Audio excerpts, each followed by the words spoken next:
Hello, friends. Welcome to Historic Reflection, and we are live. You have any suggestions, questions?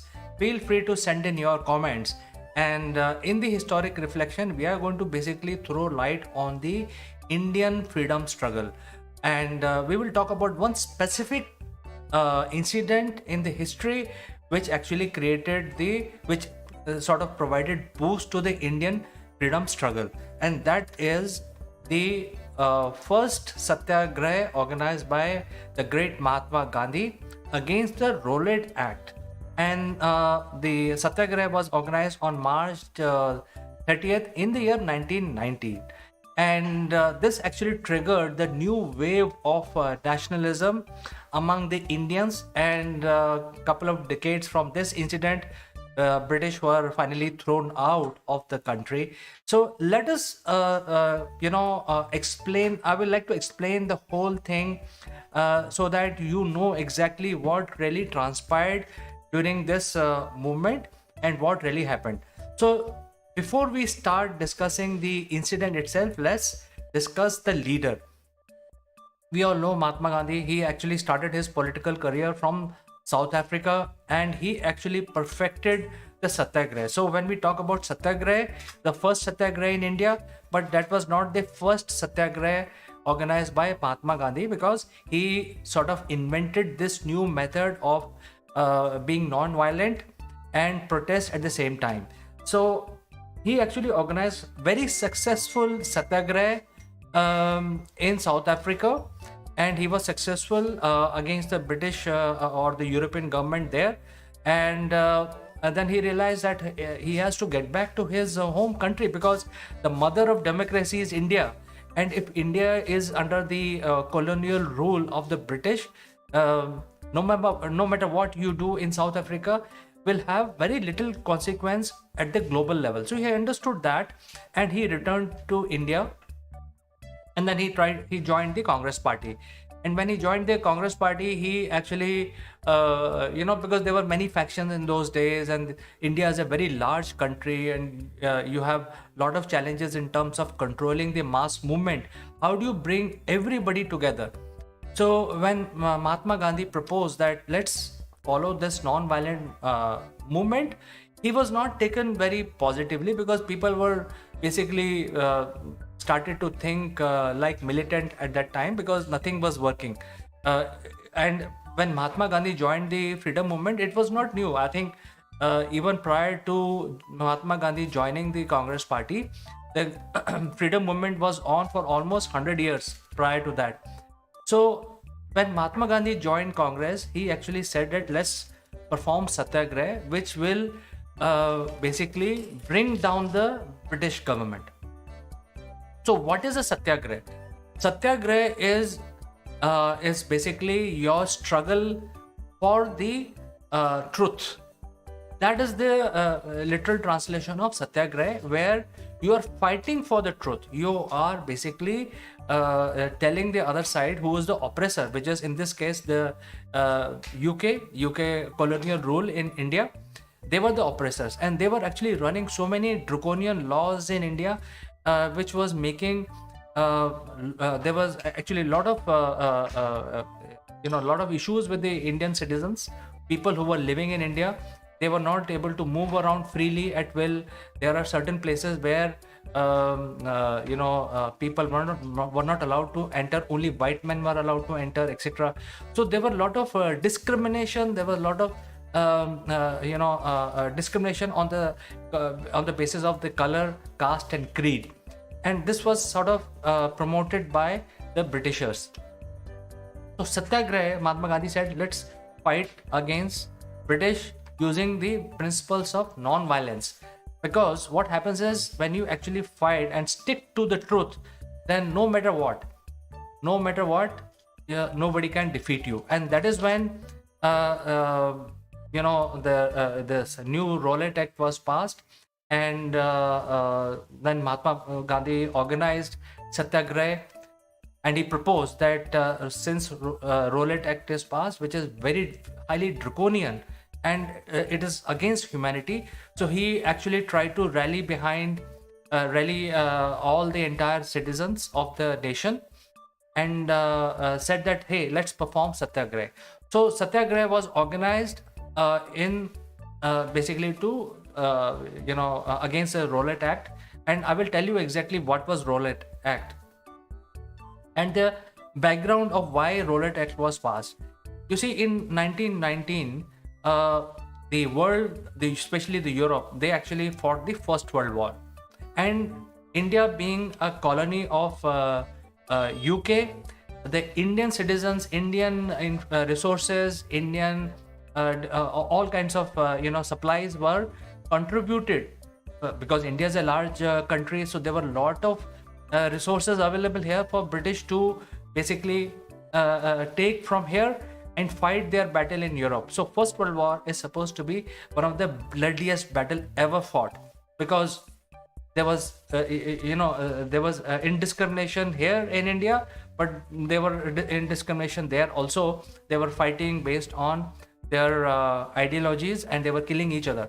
And during First World War, the human loss was tremendous. So finally, the Allies won, and they defeated the Axis power. Germany lost, and after that, millions of people died in Europe. And because of this First World War, the British were spooked.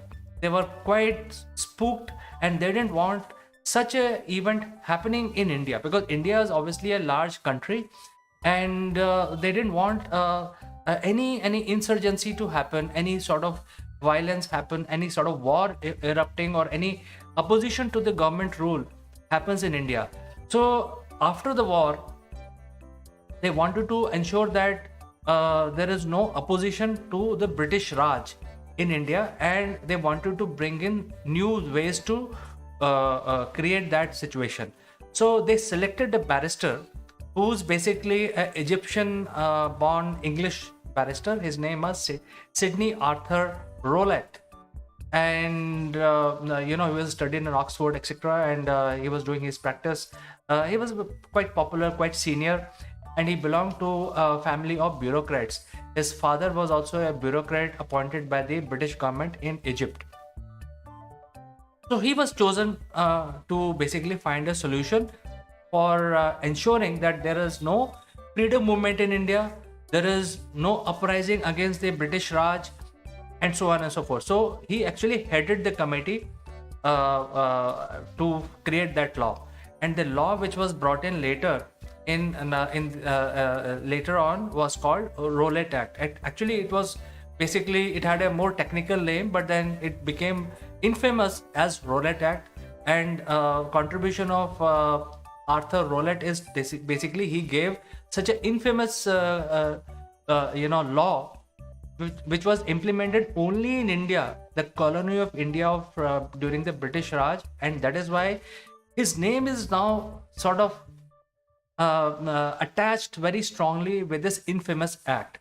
And what this act what this act do?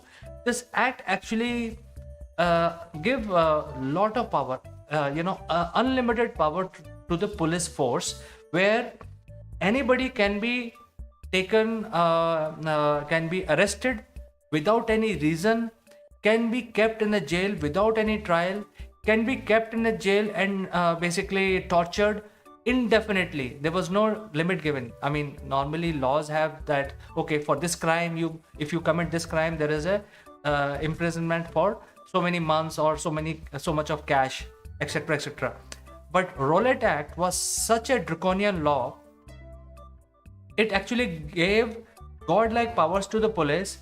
They can actually barge into anyone's house, they can pick up anyone, take that person into jail without trial, keep him there without trial indefinitely. That means once you are taken and you don't even know what is your crime, and you can be kept, you probably die in the jail, because you can be kept there for 30, 40, 50, 100 years till the time you survive, and there is no provision of trial.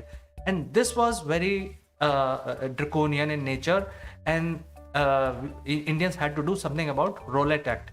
Now, under the Rowlatt Act, a lot of atrocities were being committed, and this is when Mahatma Gandhi said, let's fight this not in the same manner that British government is actually treating Indians. Let us fight them by showing the righteousness, by demonstrating that we are doing satyagraha, basically a non-violent, where we will force the soldiers of the British government not to take action against us, because obviously everybody is a human. There is a limit to extent that each person can go when when you're ordered. So there could be a breakdown. So satyagraha was a very, very strong tool, and Mahatma Gandhi actually understood the human psychology. If you are standing and you are not showing any fear, you are not even lifting your arm to protect yourself, that shows the real strength. So Mahatma Gandhi understood that methodology of satyagraha is to basically break the enemy, and this is the way you can defeat. Eventually it happened. India got independence in 1947. However, this is where the start happened. The first satyagraha organized by Mahatma Gandhi against Rowlatt Act on March 30th, 1990.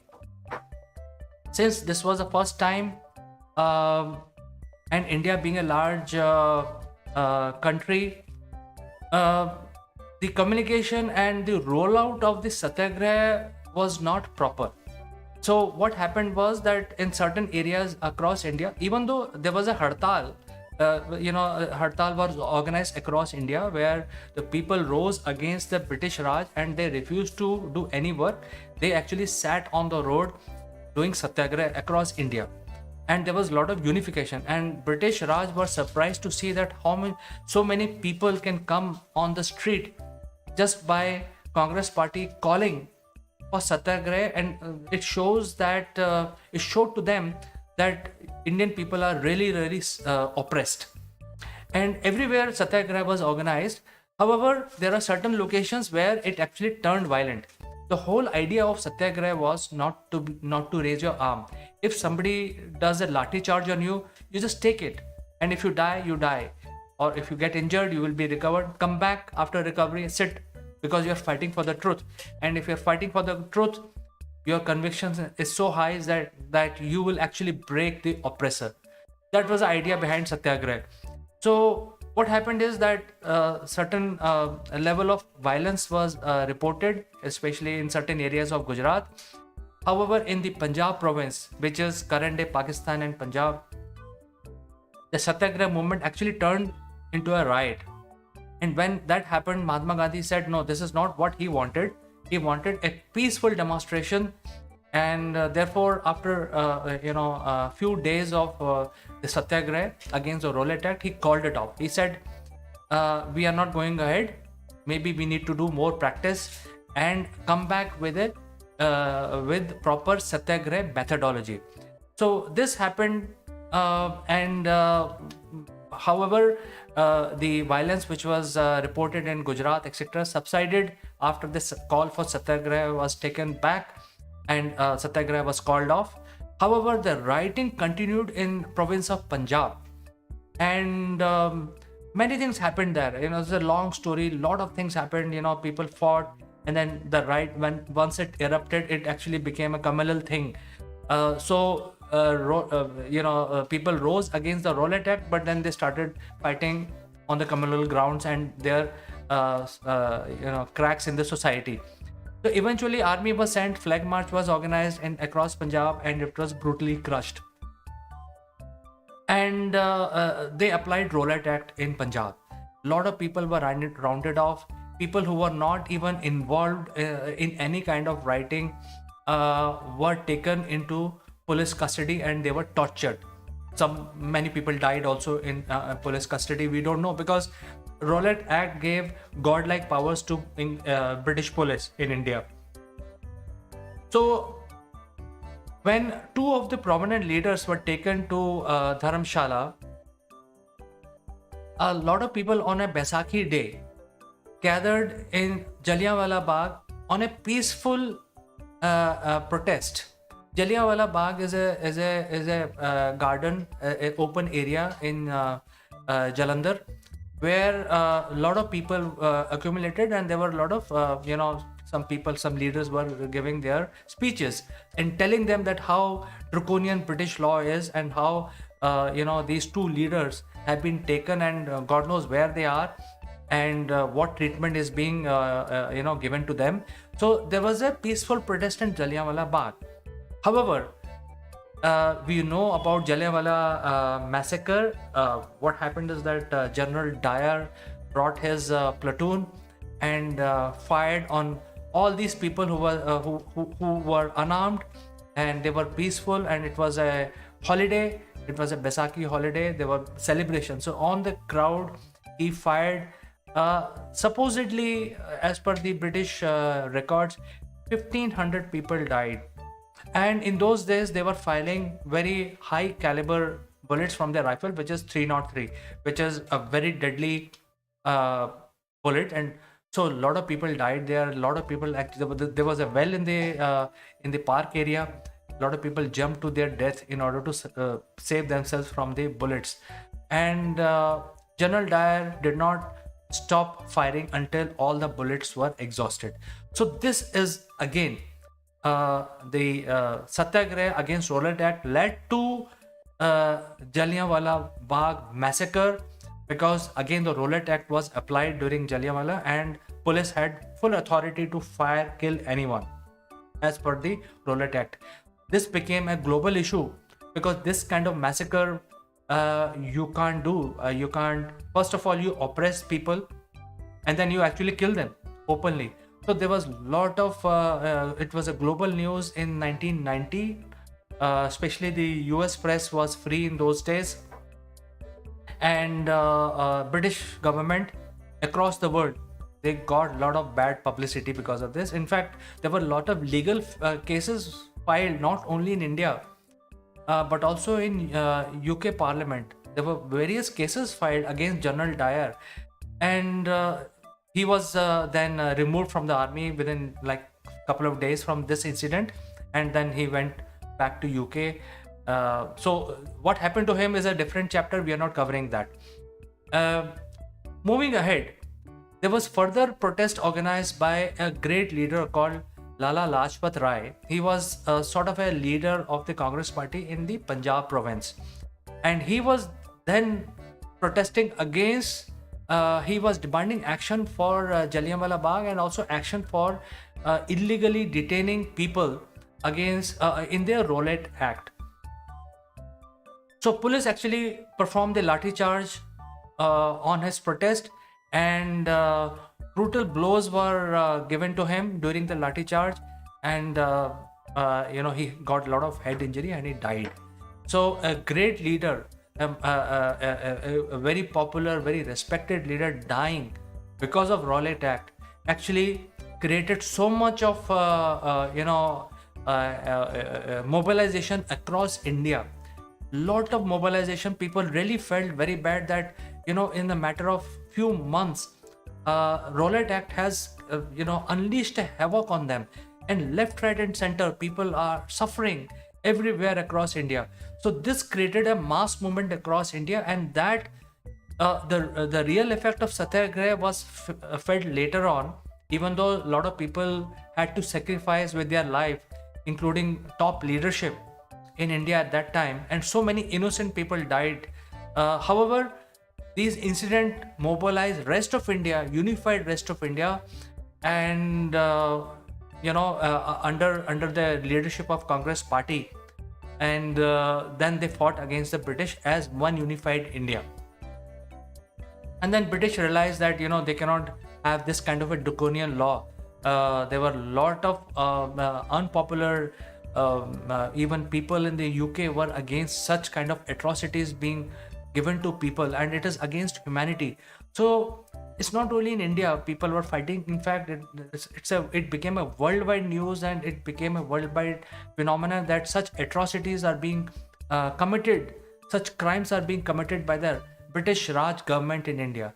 Finally, after 4 years, the Rowlatt Act was taken back again in March of the year 1992, and that was the end of the Rowlatt Act, which was such a draconian law. I mean, if you just think about this kind of a law, it is probably worse than what even the Mughals were doing in India. So not all Mughals, but say for example Aurangzeb, the British government for 4 years were unleashing all kinds of atrocities on the population of India, which is current day Pakistan and India, Bangladesh, and they were using that for using the Rowlatt Act. However, the Satyagraha became a very potent weapon against British Raj, and that was proven. Even though the Satyagraha movement did not last for very long, Mahatma Gandhi ji called off the Satyagraha because of the violence getting into the movement. However, subsequent Satyagraha which were conducted in India were all successful, and then British Raj had no solution out of getting out of opposing Satyagraha, and therefore in 1947 they had to give independence, complete sovereignty to India, and they had to leave this our great country as an independent country for good. So friends, this is something that I wanted to tell you in the historic reflection, and we have just March is such an important month for our freedom struggle. And if you have any suggestions, any questions, feel free to write in. And as always, thanks for watching. I will catch you again in the next live stream. Until then, please take care. Bye.